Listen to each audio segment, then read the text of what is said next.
Monsieur le doyen, le secrétariat technique du Conseil supérieur du pouvoir judiciaire vous présente ses compliments et profite pour vous informer que vous êtes nommé juge et doyen au tribunal de première instance des Cayes. Par conséquent, le dit secrétariat vous demande de prendre les dispositions nécessaires pour la désignation de magistrats relevant de votre autorité en vue de procéder à la prestation de serment. Le secrétariat technique du Conseil du pouvoir judiciaire vous prie de recevoir, Monsieur le doyen, ses salutations distinguées. Maître Jean-Robert Constant, secrétaire technique, par délégation du doyen du tribunal, et du tribunal de première instance des Cayes, désignons le magistrat Claude Julien à recevoir la prestation de serment du magistrat Lucien Josselin, juge et doyen du tribunal. Magistrat Josselin, doyen AI.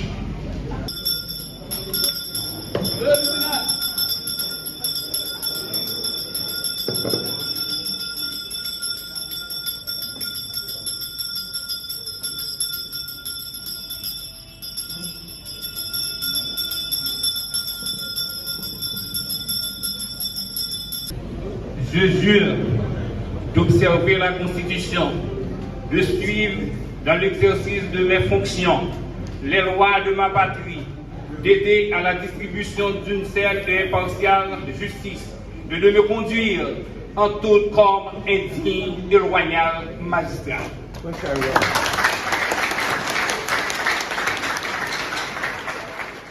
Le magistrat Seïd Jean-Michel Seïd. De suivre dans l'exercice de mes fonctions les lois de ma patrie, d'aider à la distribution d'une saine et impartiale justice et de me conduire en tout comme un digne et loyal magistrat.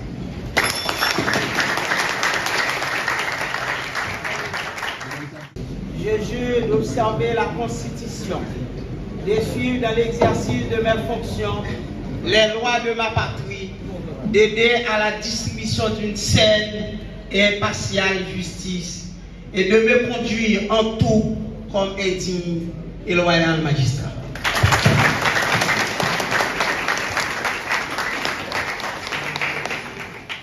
Nous voudrions présenter nos remerciements à tous ceux-là qui ont laissé leur occupation pour venir rehausser l'éclat de cette cérémonie de ce matin. Nous leur disons déjà bienvenue. Le tribunal est heureux de vous accueillir ce matin, magistrat, à l'occasion de votre prestation de serment, respectivement comme juge et nouveau doyen, juge de siège et juge d'instruction. Nous sommes aussi fiers de vous avoir comme magistrat dans cette juridiction prestigieuse. Vous qui avez su, malgré les difficultés de toutes sortes, les diverses tentations, tenir haut le flambeau. Il est vrai que vous n'êtes pas nouveau au sein de la magistrature, mais nous pensons que nos conseils relatifs à cette nouvelle fonction que vous allez occuper vous seront d'une grande utilité. Collègues magistrats, soyez des serviteurs de la justice pendant toute votre carrière. Soyez toujours là pour servir et non pour être servi. Ne soyez jamais des orgueilleux, car personne n'a la science infuse. Vous aurez toujours besoin de la vie d'autres confrères. Avant de rendre vos décisions, faites toujours appel à la loi et à votre conscience. Sachez bien que la tâche qui vous attend n'est pas facile. Elle ne sera pas facile. Mais avec l'aide de Dieu, si vous êtes chrétien, l'invocation de certains esprits, si vous êtes vaudouisant, vous parviendrez à l'accomplir. Faites tout ce que vous pouvez en vue de respecter le délai imparti pour le traitement des dossiers qui vous sont confiés. Ainsi, vous apporterez votre contribution à la réduction du taux de détenus en détention préventive prolongée. N'utilisez pas votre pouvoir ni pour plaire injustement, ni pour faire souffrir les autres.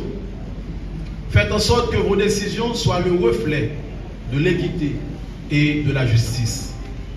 En agissant ainsi, vous pourrez un jour, à l'instar de Saint Paul, dire « J'ai combattu le bon combat, j'ai gardé la foi, et maintenant la couronne de gloire m'est réservée. » Merci.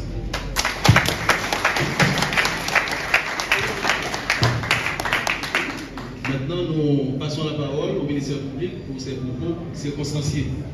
Nous, les acteurs judiciaires du système, sommes très heureux et fiers de vous accueillir à la tête du TPI d'Écailles. Monsieur le doyen, déjà par votre courte expérience comme doyen AI à la tête du TPI d'Écailles, et pour avoir été juge et juge d'instruction, vous donne parfaitement une connaissance exacte de notre juridiction. De ce fait, il n'est plus besoin de vous faire l'étalage. Toutefois, permettez-moi que je vous dise que vous venez de prendre votre investiture à un moment où la détention préventive prolongée frappe de plein fouet le système judiciaire haïtien. Presque chaque jour, un décès dû à la chaleur est enregistré au sein de la prison civile d'Écailles. Aujourd'hui, la prison civile compte environ 900 détenus, dont 80% sont en détention préventive prolongée. Plus d'une quarantaine de dossiers sont en état de recevoir jugement et que le tribunal de première instance d'Écailles est plus de 5 ans sans pouvoir organiser des assises criminelles avec jury, tandis qu'il existe plusieurs dossiers en état. Je profite de l'instance pour remercier publiquement la communauté méridionale pour son appui apporté à la prison civile d'Écailles, affectée sévèrement lors du tremblement de terre. Grâce à leur apport, toutes les cellules sont en réparation, sans oublier la nourriture, les kits hygiéniques et toilettes et je passe. Monsieur le doyen, il faut profiter au maximum le moment d'accalmie le plus possible en vue d'organiser durant les périodes de vacances judiciaires la tenue des audiences correctionnelles et criminelles sans camper, au fin d'évacuer certains dossiers en souffrance, car notre système n'est pas épargné des grèves ou arrêts de travail à répétition par des magistrats assis et debout, des greffiers commis par des huissiers à travers tout le pays, sans oublier la turbulence politique. Tout ceci constitue des blocages du système qui ne fait qu'augmenter le taux de la détention préventive prolongée. Nous devons nous aligner en dégageant une synergie dans l'objectif de combattre certains acteurs malhonnêtes du système qui ne font qu'agrandir le taux de l'insécurité foncière de la juridiction en accaparant les terres des paysans et ceux de la diaspora haïtienne. Nous devons surveiller et contrôler de manière drastique l'attitude de certains greffiers qui marchandent au prix fort leurs services aux justiciables. Veuillez aussi à ce que le délai de 3 mois accordé au juge d'instruction pour le traitement des dossiers envoyés au cabinet d'instruction soit parfaitement respecté pour le respect des droits des prisonniers conformément aux prescrits du Code d'instruction criminelle et les conventions irrélatives. Les délais de 5 jours accordés au parquetier pour son réquisitoire définitif sont également respectés en vue de chuter le taux de détention de la détention préventive prolongée. Fort de tout cela, monsieur le doyen, nous devons nous unir, nous armer de courage nécessaire pour barrer la route à ces acteurs mal intentionnés qui, par leur action, ne font que jeter le discrédit sur l'appareil judiciaire de la juridiction. Le parquet d'Écailles, en son entier,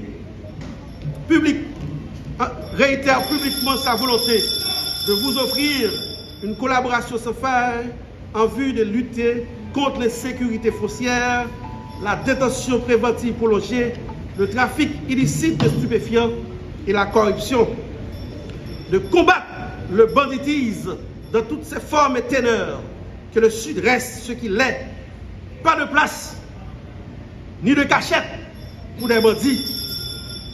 La peur doit changer de camp. La peur doit changer de camp, dont la formule déposer pour pas reposer. Ce acquis doit rester duré jusqu'à la paix totale dans la juridiction des Cayes, où la population peut vaquer sans contrainte et sans peur dans les activités. Que le Sud sera le pôle le plus sûr pour l'investissement et l'accueil des touristes.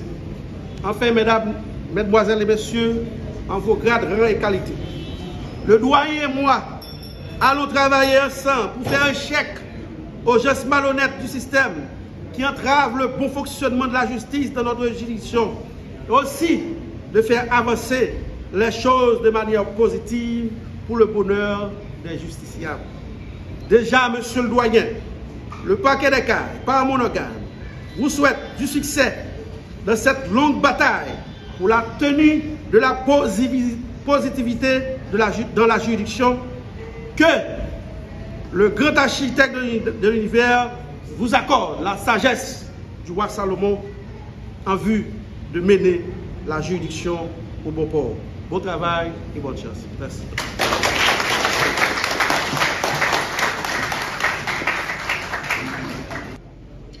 Le directeur départemental de la police du Sud, ici présent, répond à sa noble mission en accompagnant et en exécutant les requêtes pour protéger et servir, car ensemble les juges, des tribunaux, des cours, nous sommes tous des serviteurs qui, loin d'être d'offenser, respectent le justiciable, qui, loin de prendre parti en faisant appel à nos sentiments personnels, s'élèvent pour rendre justice. Je salue également les membres des organisations de défense des droits humains et de la presse qui sont les vigiles, des sentinelles qui observent l'application de la loi et le respect des droits de la personne. Appelé à cette responsabilité, comme doyen, je connais et je comprends déjà le travail qui m'attend pour avoir assuré l'intérim à ce tribunal pendant plusieurs mois, pour ne pas dire plus d'une année. Et je m'obligerai avec efficacité, collaboration des juges et juges d'instruction et de toutes les instances d'accompagnement à imprimer une dynamique pour faire avancer les décisions en souffrance dans le délai afin que la victime ne soit plus gardée au-delà des prescrits de la loi en prison et que la chaîne de souffrance causée par son emprisonnement pour lui, les siens et la société soit soulagée par les bienfaits de la loi. La loi est une pour tous. Nul n'est censé ignorer la loi. La justice représente par une dame aux yeux bandés, etc. Ce sont des dictons qui mettent en garde les justiciables et les juges. Parfois, on entend dire, pays ça, pas de justice, tel juge pas fait travailler au bien, en pile qualificatif. Mais la société écoute, prend note, et la loi nous regarde. La victime ne trouve pas justice, blâme le juge, le tribunal, les autorités. Pourquoi? Parce que les bonnes décisions de justice impriment la paix et les mauvaises impriment la violence dans les règlements de compte. La méfiance et l'inimitié. Mais attention aux honorables collègues, magistrats, juges de siège et juges d'instruction. ce ne sont pas toujours des vérités. Selon le justiciable qui constitue l'avocat pour la défense de son dossier, on entend parfois dire, vous avez l'avocat qui connaît bien la loi et l'avocat qui connaît bien le juge. Mais vous êtes des magistrats, vous avez à connaître les lois, les décrets et les codes qui guident et conduisent vos décisions de justice avec conscience, sagesse, honnêteté et une impartiale autorité. Car le plus grand crime d'un magistrat est de condamner consciemment un innocent. Par cela, je vous enjoins à préserver votre honorabilité, mes collègues, à vous laisser couvrir des fleurs par votre efficacité et votre savoir-faire dans le traitement des dossiers qui vous seront confiés. Et j'invite le parquet de la juridiction des Cayes à manifester à ce même niveau d'efficacité avec le support des greffiers des huissiers et les forces de l'ordre lorsque seront requises pour distinguer cette juridiction dans l'accomplissement de son travail.